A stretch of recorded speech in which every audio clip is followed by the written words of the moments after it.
ഈ വീഡിയോ തുടങ്ങുന്നതിന് മുമ്പ് ഒറ്റൊരു വാക്ക്, നിങ്ങളുടെ ഫ്രണ്ട്സിലോ ഫാമിലിയിലോ ആരെങ്കിലും ഒരാൾ ഈ വർഷത്തെ JEE ആസ്പയർ ചെയ്യുന്നുണ്ടെങ്കിൽ അല്ലെങ്കിൽ +2 ഓൺഗോയിങ് ആയിട്ട് പഠിക്കുന്നുണ്ടെങ്കിൽ അവർക്ക് തീർച്ചയായും അയച്ചു കൊടുക്കേണ്ട ഒരു വീഡിയോ ആയിരിക്കും ഇത്. സോ അവരുടെ ഏറ്റവും ഒരുപക്ഷെ അവരുടെ ജീവിതം മാറ്റിമറിക്കാൻ പോകുന്ന ഒരു വീഡിയോ ആയിരിക്കും എന്ന് തന്നെ പറയാൻ കഴിയും.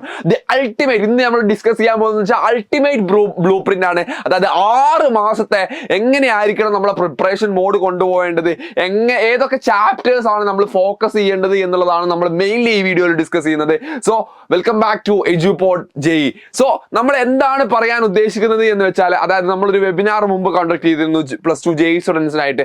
അപ്പോൾ അവർ നിരന്തരം നമ്മളോട് ചോദിച്ചുകൊണ്ടിരുന്ന കാര്യമായിരുന്നു ഏതൊക്കെയാണ് ഈ ഹൈ ഈൽഡ് ടോപ്പിക്കുകൾ എന്ന് പറയുന്നത്.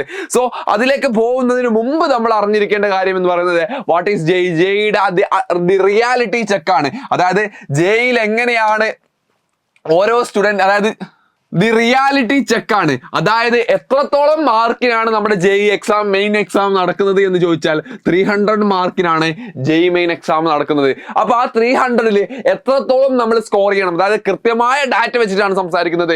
2026 നമ്മുടെ JEE മെയിൻസിൽ എത്രത്തോളം മാർക്ക് വേണ്ടി വന്നിട്ടുണ്ട് 99% സ്കോർ ചെയ്യാൻ. That is 155 to 195. അതായത് 155 മുതൽ 195 വരെ മാർക്കുള്ളത്. കഴിഞ്ഞ 5 വർഷത്തെ ഡാറ്റ, 5 വർഷത്തെ ഡാറ്റ ഞാൻ ഇവിടെ വെച്ചിട്ടുണ്ട്.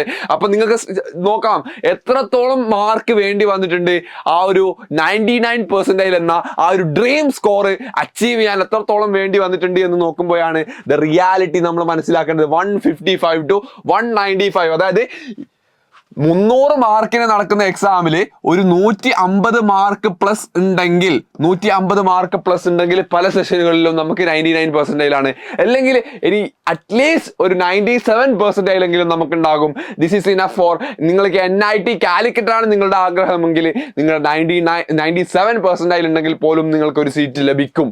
ദെൻ അപ്പൊ നിങ്ങൾക്ക് പലർക്കും ഉണ്ടാവും എങ്ങനെയായിരിക്കണം നമ്മുടെ മോഡ് ഓഫ് പ്രിപ്പറേഷൻ കൊണ്ടുപോവേണ്ടത് എന്ന്. സോ ഇന്ന് ഞാൻ നിങ്ങളുമായിട്ട് പങ്കുവെക്കാൻ പോകുന്നത് വെച്ചാൽ നമ്മൾ എങ്ങനെയായിരിക്കണം, അതായത് ഒരു എയിം നമ്മുടെ എന്തായിരിക്കണം എന്നുള്ളതാണ്. നമ്മളൊരു ഫിസിക്സിൽ നമ്മളൊരു 70+ മാർക്ക് സ്കോർ ചെയ്യാൻ ശ്രമിക്കണം. ആൻഡ് നമ്മൾ കെമിസ്ട്രിയിലേക്ക് വരികയാണെങ്കിൽ ഒരു 80+, പറ്റുകയാണെങ്കിൽ ഒരു 90+ എന്ന് ഞാൻ പറയും. ദെൻ നമ്മുടെ മാത്തമാറ്റിക്സിലേക്ക് വരികയാണെങ്കിൽ ഒരു 50+, അതായത് 80+, 70+, 80+, 150, that is equal to 150 + 50, that is 200.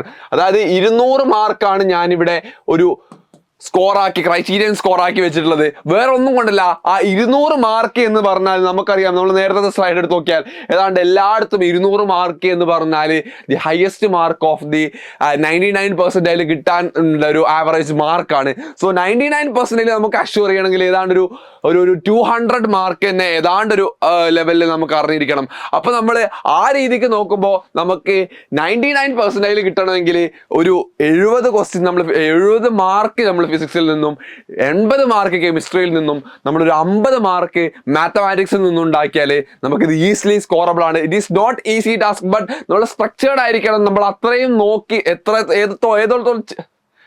അത്രയും നോക്കി ഏതൊക്കെ ചാപ്റ്ററിലാണ് ആ ഒരു വെയിറ്റേജ് സാധനങ്ങൾ, അതുപോലെ ആ ഒരു പ്രീവിയസ് ഇയർ അനാലിസിസ് വെച്ചിട്ട് നമ്മൾ സംസാരിക്കുകയാണ്. ദെൻ നമ്മൾ ഇതിന്റെ ചാപ്റ്ററുകൾ ഡിവൈഡ് ചെയ്തിട്ടുണ്ട്. അതായത് ഈസി കിൽ ചാപ്റ്റേഴ്സ്, അതായത് നമുക്ക് ഒരു ഈസിലി ക്രാക്കബിൾ ആയിട്ടുള്ള, എന്നാൽ അതായത് ഇൻപുട്ട്, അതായത് നമ്മുടെ ഭാഗത്തു നിന്നുള്ള എഫേർട്ട് അധികം ഒരുപാട് വേണ്ട, എന്നാലോ output is very high. And master the one shot lectures, അതായത് നമുക്കൊരു വൺ ഷോട്ട് ലെക്ചേഴ്സും സാധനങ്ങളൊക്കെ കണ്ടാൽ തന്നെ ഏതാണ്ടൊരു മനസ്സിലാവുന്ന ടോപ്പിക്കുകളും, അതോടൊപ്പം തന്നെ കുറച്ച് അത്യാവശ്യം നമ്മൾ സെൽഫ് പ്രോബ്ലം പ്രാക്ടീസും സാധനങ്ങളൊക്കെ ചെയ്താൽ നമുക്ക് അത്യാവശ്യം സ്കോറബിൾ ആയിട്ടുള്ള ചാപ്റ്ററുകൾ. Then when it's comes to second one, the high weightage chapters, അതായത് ഇത് രണ്ടാമത്തെ ചാപ്റ്റർ, രണ്ടാമത്തെ ബക്കറ്റ് 2 എന്ന് പറയുന്നത് അത്യാവശ്യം ഹൈലി ഇമ്പോർട്ടൻ്റ് ആയിട്ടുള്ള ചാപ്റ്ററുകളായിരിക്കും. But require full detailed and high effort, അതായത് നമ്മുടെ ഭാഗത്ത് നിന്ന് ഒരുപാട് എഫേർട്ട്, അതായത് ഒരുപാട് ക്വസ്റ്റ്യൻസ് ചെയ്യണം, അതോടൊപ്പം തന്നെ നമ്മൾ ഡീറ്റെയിൽഡ് ആയിട്ടുള്ള ലെക്ചറും കാണണം. ദെൻ ദി തേർഡ് പാർട്ട് എന്ന് പറയുന്നത് ബാക്കിയുള്ള മുഴുവൻ ചാപ്റ്റേഴ്സിനും കൂടിയാണ് ഞാൻ ദി ബക്കറ്റ് 3 എന്ന് വിളിച്ചിട്ടുള്ളത്. ദെൻ ദി ബക്കറ്റ് 1, അതായത് നമ്മൾ നിർബന്ധമായിട്ടും ഒരു ചെറിയ എഫേർട്ട് ഇട്ടാൽ തന്നെ അത്യാവശ്യം നല്ല റിസൾട്ടുകൾ കിട്ടുന്ന ചാപ്റ്റേഴ്സിനെ കുറിച്ചിട്ട് പറയുകയാണെങ്കിൽ എപ്പോഴും എല്ലാവരും പറയുന്ന സാധനമാണ് ദി മോഡേൺ ഫിസിക്സ്. അതായത് ഏതാണ്ട് ഒരു 3 ക്വസ്റ്റ്യനിലോളം നമുക്ക് കിട്ടും. അതായത് ഡുവൽ നാച്ചർ, ആറ്റം, ന്യൂക്ലിയർ, ഇതൊക്കെ പോലെയുള്ള ചാപ്റ്ററാണ് ഈ നമ്മുടെ മോഡേൺ ഫിസിക്സ് കൊണ്ട് ഉദ്ദേശിക്കുന്നുണ്ടാവുക. ദെൻ ഇത് സെമി കണ്ടക്ടർ, എന്തായാലും ഒരു ക്വസ്റ്റ്യൻ, ലോജിക് ഗേറ്റ് അല്ലെങ്കിൽ നമ്മുടെ ഡയോഡ്, ആ രീതിക്കുള്ള സാധനങ്ങളിൽ എന്തായാലും നമുക്ക് ഒരു ക്വസ്റ്റ്യൻ കിട്ടും. ദെൻ വേവ് ഒപ്റ്റിക്സ് ഒരുപക്ഷെ പറയുകയാണെങ്കിൽ ദി കോൺസെപ്റ്റ് വൈസ് അത്യാവശ്യം ഉണ്ടെങ്കിൽ പോലും അതിൽ നിന്ന് വരുന്ന ചോദ്യങ്ങൾ കൂടുതലും ആ ഒരു പ്രീവിയസ് ഇയർ ക്വസ്റ്റ്യൻസ് ചെയ്താൽ തന്നെ അത്യാവശ്യം നന്നായിട്ട് തന്നെ നമുക്ക് സോൾവ് ചെയ്യാൻ പറ്റുന്ന ക്വസ്റ്റ്യൻസുകളാണ് വരാറുള്ളത്. Then it is heat and thermodynamics. Heat and thermodynamics എപ്പോഴും 2 മുതൽ 3 ക്വസ്റ്റ്യൻ വരെ ചോദിക്കാറുള്ള ചാപ്റ്ററാണ് ഹീറ്റ് ആൻഡ് തെർമോഡൈനാമിക്സ് എന്ന് പറയുന്നത്. ദെൻ യൂണിറ്റ്സ് ആൻഡ് ഡയമെൻഷൻസ് വളരെ എളുപ്പം ചാപ്റ്ററാണ്. ഏതാണ്ട് 1 to 2 ക്വസ്റ്റ്യൻ നമുക്ക് യൂണിറ്റ്സ് ആൻഡ് ഡയമെൻഷൻസിൽ നിന്നും പ്രതീക്ഷിക്കാം. Then gravitation and EM wave, ഇതിൽ നിന്നൊക്കെ നമുക്ക് ഓരോ ക്വസ്റ്റ്യൻസും. ദെൻ ന്യൂട്ടേണിയൻ ലോസ് ഓഫ് മോഷനിൽ നിന്നും ഒരു ക്വസ്റ്റ്യൻ. ദെൻ കൈനമാറ്റിക്സിൽ നിന്നും 1 മുതൽ 2 ക്വസ്റ്റ്യൻ വരെ. സോ ഈ ചാപ്റ്റേഴ്സ് എന്നൊക്കെ പറഞ്ഞാൽ നമുക്ക് ഒരുപാട് എഫേർട്ട്, അത്യാവശ്യം ലോജിക്കും സാധനങ്ങളും ഉണ്ടെങ്കിൽ തന്നെ അത്യാവശ്യം ഡൂവബിൾ ആയിട്ടുള്ള ചാപ്റ്ററുകളാണ്. Then when it comes to physics കഴിഞ്ഞു, then കെമിസ്ട്രിയിൽ ഞാൻ മെയിൻലി പറയുന്ന സാധനങ്ങൾ എന്ന് പറയുന്നത് D&F block elements, coordination compounds, chemical bonding, periodic classifications, അതായത് പീരിയോഡിക് പ്രോപ്പർട്ടീസ്. ഇതിൽ നിങ്ങൾ നോക്കി, ഞാൻ ഇത് പറഞ്ഞ 4 ചാപ്റ്ററുകളും നമ്മുടെ ഇനോർഗാനിക് കെമിസ്ട്രിയിലെ ചാപ്റ്ററുകളാണ്. നമുക്ക് ഓർഗാനിക്, ഫിസിക്കലി, ഇനോർഗാനിക് എന്ന് പറഞ്ഞ് 3 സബ് ബ്രാഞ്ചുകളാണ് നമുക്ക് ഇതിനുള്ളത്, കെമിസ്ട്രിക്കുള്ളത്. സോ ആ കെമിസ്ട്രിയിൽ 3 സബ് ബ്രാഞ്ചുകൾക്കും ഏതാണ്ട് ഒരേ വെയിറ്റേജ് ആണ് ഇപ്പൊ NTA നൽകിക്കൊണ്ടിരിക്കുന്നത്. But when it's come to number of chapters, നമ്മുടെ ഇനോർഗാനിക് എന്ന് പറയുന്ന ആകെ 5 ചാപ്റ്ററുകളേ ഉള്ളൂ. ഇതിൽ ഞാനിപ്പോൾ ഉൾപ്പെടുത്താതിരുന്നത് പി ബ്ലോക്ക് എലമെന്റ്സ് മാത്രമാണ്. കാരണം പി ബ്ലോക്ക് എലമെന്റ്സ് എന്ന് പറയുന്നത് NCERTയിൽ നിന്നും ഡിലീറ്റ് ആയതുകൊണ്ട് തന്നെ നിങ്ങൾ പലരും പഠിച്ചിട്ടുണ്ടാവില്ല നിങ്ങളുടെ ബോർഡ് എക്സാമിന്. സോ ആ ബോർഡ് എക്സാമിന് പഠിക്കാത്ത ചാപ്റ്റർ ഞാൻ ഒഴിവാക്കി എന്ന് മാത്രമേ ഉള്ളൂ. അല്ലാതെ നോക്കുകയാണെങ്കിൽ ഒരു കോമൺ പെർസ്പെക്റ്റീവിൽ സംസാരിക്കുകയാണെങ്കിൽ ഇത് 4 ചാപ്റ്ററുകൾ എന്ന് പറയുന്നത് അത്യാവശ്യം ഈസിയാണ്. ഒന്ന് നിങ്ങളുടെ ബോർഡ് എക്സാമിന് പഠിക്കുന്നത് ഒന്ന് കുറച്ചൊരു അപ്ലിക്കേഷൻ സ്കിൽ ഒന്ന് കൂട്ടിയാൽ തന്നെ നിങ്ങൾക്ക് ഡൂവബിൾ ആയിരിക്കും. അപ്പൊ ഇതിൽ നിന്ന് നോക്കുകയാണെങ്കിൽ ഏതാണ്ട് ഒരു 2 ക്വസ്റ്റ്യൻ നമുക്ക് കിട്ടും. ദെൻ നമ്മുടെ D&F ബ്ലോക്ക് എലമെന്റ്സ് നിന്ന് ഏതാണ്ട് ഒരു 2 ക്വസ്റ്റ്യൻ, പ്ലസ് കോർഡിനേഷൻ കോമ്പൗണ്ട്സ് നിന്ന് ഒരു 2 ക്വസ്റ്റ്യൻ, ഏതാണ്ട് 6 ക്വസ്റ്റ്യൻ. ദെൻ നമ്മുടെ ക്ലാസിഫിക്കേഷൻ, പീരിയോഡിക് പ്രോപ്പർട്ടീസ് എന്നുള്ള ചാപ്റ്ററിൽ നിന്ന് നമുക്കൊരു ക്വസ്റ്റ്യനും കിട്ടും. അപ്പൊ ടോട്ടൽ നോക്കുകയാണെങ്കിൽ 2, 4, 6, 7 ക്വസ്റ്റ്യൻ. 7 × 4 എത്രയാടാ? 7 × 4 എന്ന് പറയുന്നത് 28ഓളം മാർക്കിന് നമുക്ക് കെമിസ്ട്രിയിൽ നിന്ന് ഇത് തന്നെ ആകും. Then it is comes to chemical kinetics. അത്യാവശ്യം നമ്മൾ കുറച്ചൊന്ന് പ്രാക്ടീസ് ചെയ്താൽ അത്യാവശ്യം എളുപ്പമായിട്ടുള്ള, ഒരുപാട് ഭീകരമായിട്ടുള്ള കോൺസെപ്റ്റുകളൊന്നും ഇല്ലാത്ത ചാപ്റ്ററാണ്. ദെൻ ഇത് മോൾ കോൺസെപ്റ്റ് ആൻഡ് സൊല്യൂഷൻസ്. ഒരു പക്ഷേ പലർക്കും തോന്നിക്കാണും എന്തുകൊണ്ടാണ് മോൾ കോൺസെപ്റ്റ് ആൻഡ് സൊല്യൂഷൻസ് ഇവിടെ ഇട്ടിട്ടുള്ളത് എന്ന്. മോൾ concept is basics of physical chemistry. So അത് മോൾ കോൺസെപ്റ്റ് അറിയാതെ നമുക്ക് ഫിസിക്കൽ കെമിസ്ട്രി മുൻപോട്ട് കൊണ്ടുപോകുക എന്ന് പറഞ്ഞാൽ ഡിഫിക്കൽട്ടാണ്. സോ അതും സൊല്യൂഷന്റെയും ഒരു പാർട്ട് എടുത്താൽ അത്യാവശ്യം വിചാരിച്ചാൽ കുറച്ച് ഡൂവബിൾ ആയിട്ടുള്ള സാധനം തന്നെയാണ്. സോ ഫിസിക്കൽ കെമിസ്ട്രി ഏതെങ്കിലും ഒരു ചാപ്റ്റർ പഠിക്കുന്നുണ്ട് എന്തായാലും നമുക്ക് മോൾ കോൺസെപ്റ്റ് അത്യാവശ്യമായിട്ട് അറിഞ്ഞിരിക്കണം. Then when it comes to the mathematics പാർട്ടിലേക്ക് പോവുകയാണെങ്കിൽ അതിൽ 3-dimensional geometry ആൻഡ് വെക്ടേഴ്സ് എന്ന് പറയുന്ന ചാപ്റ്റർ 3 മുതൽ 4 ക്വസ്റ്റ്യൻ വരെയാണ് കിട്ടുക. ദെൻ ഡിഫറൻഷ്യൽ ഇക്വേഷൻ, അതുപോലെ തന്നെ മെട്രിക്സ് ആൻഡ് ഡിറ്റർമിനൻസ്, ഈ രണ്ട് സാധനം ചെയ്താൽ തന്നെ ഏതാണ്ട് 6 ക്വസ്റ്റ്യൻ നമുക്കായി. 6 × 4 എത്രയാണ്? 24ഓളം മാർക്ക് നമുക്ക് ഇതിൽ നിന്ന് കിട്ടി. ദെൻ സ്റ്റാറ്റിസ്റ്റിക്സിൽ നിന്ന് നമുക്ക് 1 ക്വസ്റ്റ്യൻ കിട്ടും, അതും അത്യാവശ്യം എളുപ്പമാണ്. ദെൻ ക്വാഡ്രാറ്റിക് ഇക്വേഷനിലുള്ള സ്ട്രൈറ്റ് ലൈൻ നമുക്ക് അത്യാവശ്യം 2 ക്വസ്റ്റ്യൻ കിട്ടും. അപ്പൊ അതും നമുക്ക് ഡൂവബിൾ ആയിട്ടുള്ള ക്വസ്റ്റ്യൻസ് ആയിരിക്കും കൂടുതലും. പിന്നെ നമുക്ക് പോവുകയാണെങ്കിൽ ക്വാഡ്രാറ്റിക് ഇക്വേഷൻസ് ഉണ്ട്, ദെൻ പ്രോബബിലിറ്റി ഉണ്ട്, അതുപോലെ തന്നെ നമ്മുടെ ഡിഫറൻഷ്യൽ ഇക്വേഷനും ഉണ്ട്.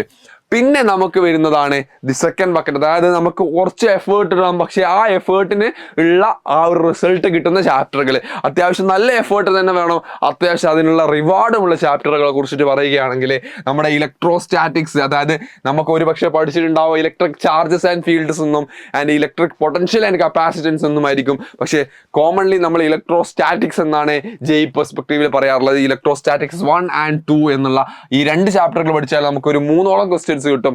Then current electricity one of the വലിയ ചാപ്റ്ററുകൾ ഒന്നാണ്, പക്ഷേ അത് പഠിക്കാൻ അത്യാവശ്യം എളുപ്പം. അതായത് നമ്മളൊന്ന് പഠിച്ച ഒരു 20ഓളം ടൈപ്പ് ക്വസ്റ്റ്യൻസ് അല്ലെങ്കിൽ ഒരു 30ഓളം ടൈപ്പ് ഒരു ഡിഫറെന്റ് ടൈപ്പ് ക്വസ്റ്റ്യൻസ് കണ്ടാൽ അത് എളുപ്പമായിട്ട് നമുക്ക് മനസ്സിലാക്കാൻ പറ്റുന്ന ചാപ്റ്ററാണ്.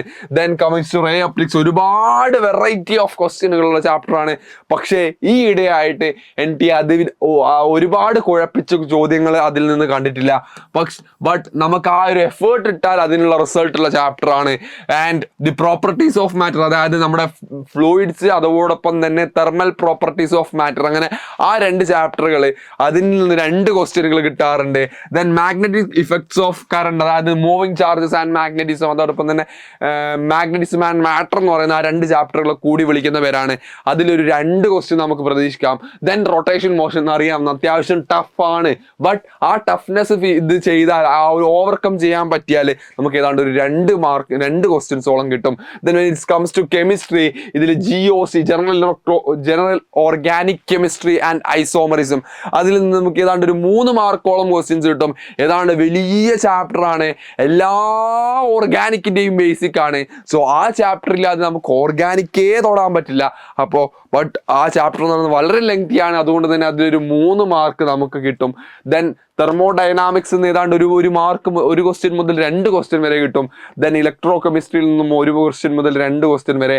ദെൻ ആൽഡിഹൈഡ് കീറ്റോൺ കാർബോക്സിലിക് ആസിഡിലേക്ക് വരികയാണെങ്കിൽ ഏതാണ്ട് 2 ക്വസ്റ്റ്യൻസോളം നമുക്ക് കിട്ടുന്നതായിരിക്കും. ദെൻ നമ്മുടെ അമൈൻസിലേക്ക് പോവുകയാണെങ്കിൽ അമൈൻസ് വളരെ ചെറിയ ചാപ്റ്റർ ആണ്, എന്നാൽ ഒരു ക്വസ്റ്റ്യൻ നമുക്ക് കൂടുതലും ചോദിക്കാറുമുണ്ട്. പിന്നെ നമുക്ക് നേരത്തേതിലും ആണെങ്കിൽ ബയോമോളിക്യൂളും കൂടെ ഉൾപ്പെടുത്താം. അതായത് നമ്മുടെ ബക്കറ്റ് 1 നമുക്ക് ബയോമോളിക്യൂളും കൂടെ ഉൾപ്പെടുത്താൻ പറ്റുന്നതാണ്. അത് ബയോമോളിക്യൂൾ ഇവിടെ ഉണ്ട്, ഇത് പറയാൻ വിട്ടു ഏതാണ്. സോ ബയോമോളിക്യൂള്, അതോടൊപ്പം തന്നെ നമ്മുടെ അറ്റോമിക് സ്ട്രക്ചർ ഓഫ് ആറ്റം എന്ന് പറയുന്ന നമ്മുടെ 2ാമത്തെ ചാപ്റ്റർ +1 ആ ചാപ്റ്ററിൽ നിന്നും ഏതാണ്ട് ഒരു ക്വസ്റ്റ്യൻ ചോദിക്കാറുണ്ട്. അത്യാവശ്യം എളുപ്പമായിട്ടുള്ള ക്വസ്റ്റ്യൻ ആണ് കൂടുതലും ചോദിക്കാറുള്ളത്. ഇൻഡെപ്തിലേക്ക് സാധനങ്ങൾ ചോദിക്കാറില്ല. ജസ്റ്റ് സ്റ്റേറ്റ്മെന്റ് ക്വസ്റ്റ്യൻസുകൾ അല്ലെങ്കിൽ ആ രീതിക്കുള്ള അവസാനത്തെ ക്വാണ്ടം നമ്പർ റിലേറ്റഡ് ആയിട്ടുള്ള ക്വസ്റ്റ്യനുകളാണ് കൂടുതലും കാണാറുള്ളത്. ദെൻ അപ്പൊ നമ്മൾ ഏതാണ്ട് നമ്മുടെ ബക്കറ്റ് 1ഉം ബക്കറ്റ് 2ഉം പറഞ്ഞു. ആൻഡ് ഇതിൽ നിന്ന് ബാക്കിയുള്ള ചാപ്റ്ററുകൾ, അതായത് ഞാൻ മാത്സിൽ ഒരുപാട് ചാപ്റ്ററുകൾ ഉൾപ്പെടുത്തിയിട്ടില്ല. എനിക്കറിയാം മാത്സ് ഒരുപാട് നമ്മൾ സോൾവ് ചെയ്യേണ്ടി വരും, ഒരുപാട് ക്വസ്റ്റ്യനുകൾ ചെയ്യേണ്ടി വരും. സോ നമുക്കിപ്പോൾ അതിനൊന്നുമുള്ള സമയമില്ല.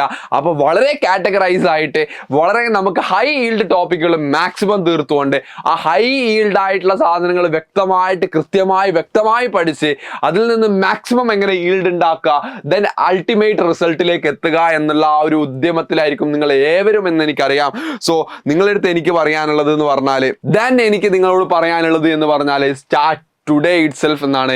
കമ്മിറ്റ് ടു ദ പ്ലാൻ, അതായത് നമ്മളൊരു പ്ലാനോടുകൂടെ ഡെയിലി ആ ഒരു എഫേർട്ട് എടുക്കാൻ വില്ലിങ് ആവുക എന്നുള്ളത് ഭയങ്കര ഇമ്പോർട്ടൻ്റ് ആണ്.